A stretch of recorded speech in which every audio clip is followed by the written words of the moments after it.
That was in a roadway, and that was only two of us there, and of a night shift, and that was a stone, water in the top, slipped out between the horse heads and come down and just chopped my little finger off. And I felt the wind of him come down by me. If he'd have caught me behind the ear, he'd cut my head off. Yeah, and my old Jack Leadbeater, I said, Wilf, he said, that were an earring. I said, oh, that were, and of course, and I turned around and the blood was shooting for yards. And of course, and he didn't like blood, he fainted. I was working with him one day, and just him and I in a place. And I could take the wagon to Try, I could take the wagon into where the heap of coal was to load. And I were loading this coal into the wagon, and a big stone dropped and pushed me down into the coal. My head was all right, cleared, but my head was sticking out one side of the stone and my feet the other. And of course he run and got all the mates that were all the way around to come and lift this stone, but they couldn't budge it. And I could feel, I wasn't badly hurt or anything like that, because I were in this soft coal, and luck happened, so they told me afterwards, there were sort of a bevel in the stone as well that went over me back. All they'd done were cut me back down and squashed my nose a little bit. But apart from that, then I could feel then if somebody stood up in front of me, in front of the stone, because my arms were clear, and I cut hold of their leg, I sort of slid my way out. The worst injuries that I saw in anybody was, unfortunately, to my own father. He went up to do this job, and this stone fell on him on the face. Buried him, obviously, and they had to. I wasn't involved with digging him out, obviously, but he must have gone through a fair bit of pain and fear at that particular time. The phone went, and it was the first aid man from our pit, the main first aid man. He said that Dad had an accident, and he would be out. So this was of a morning. I was afternoons that particular week. Dad was mornings. So I went up the pit. I met the first aid man, Fred Jones. He was going to get his lamp and go down underground to meet them and see where they were to. And I thought, well, they must have some bad injuries then. And I said, well, I'm coming as well. So I picked up my lamp and we went down the shaft.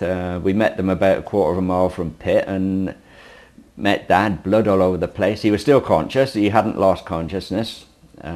He had two shattered legs and a shattered left arm. Both the bones were broken and protruding. Skin was cut from sort of wrist to elbow.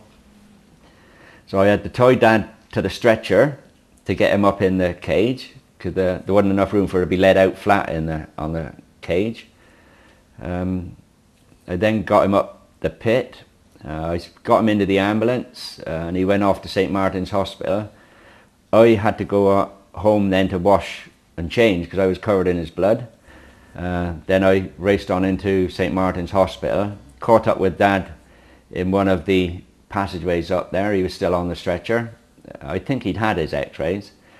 And he held his good hand up and he said, good job it wasn't this one, Selwyn, wasn't it? I said, why's that, Dad? He said, well, if it'd been this one, I wouldn't have been able to done my horses or pools.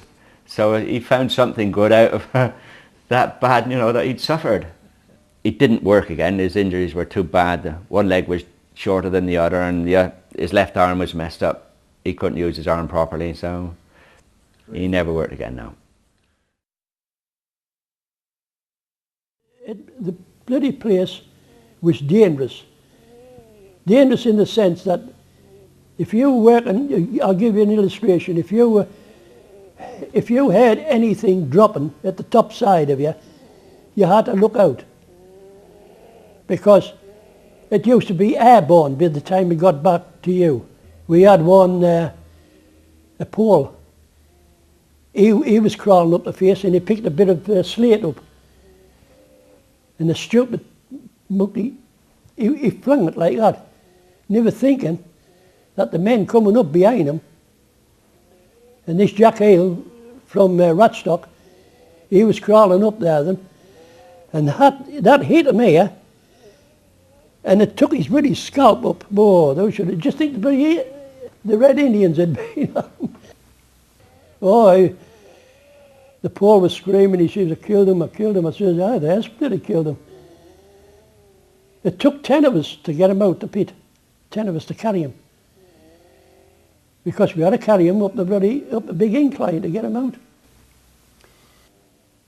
And Chinky Lane, that was another case, because the 10 of us carrying him out, we used to take turns. Right, drop the stretcher. Another one would take over. You know, take it in turns. And go halfway up the dipple, because that's a stipe, like the dipple. Go halfway up there, and Chinky says, "Oh, drop it there." He says, "Ever look and see if that bugger's dead?" He says, because he says, if he is, he says, I'm not carrying him now for. I just want to show though the bloody humour. You know, I mean, he wasn't dead, like, because the doctor and the bloody ambulance bloke was sitting on the top road waiting for us to get up there. Jack never went back down the pit again after that. No. No, there's a lot never went back down once they got injured in there. No, put the frighteners on them.